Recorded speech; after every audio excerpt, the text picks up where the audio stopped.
So, I got these horse stall mats from the Tractor Supply. These are going to be part of my home gym's flooring.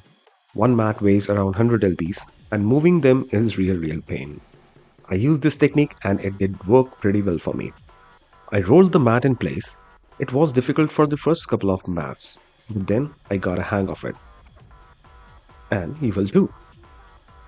I have seen people using ties and ratchets to tie the mats once rolled, but you know what? That is kind of a long process. And trust me, it is not something you would want to do with all your mats on such a freezing cold day. Then what I did is I clamped both the ends using workshop quick release clamps.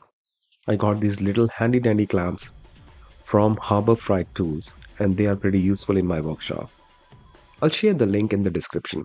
In fact, the hand truck you see here is also from the same store, the Harbor Freight Tools. I love the store especially if I don't want to spend a lot of money on simple tools. I then laid my hand truck flat on the ground. First, I tried to pull the mat over the dolly, but it was not enough due to the friction produced by such a dead, heavy thing. So, what do you do with the dead thing? You deadlift it. And this is what I did to place it over. After that, it was a breeze transporting inside.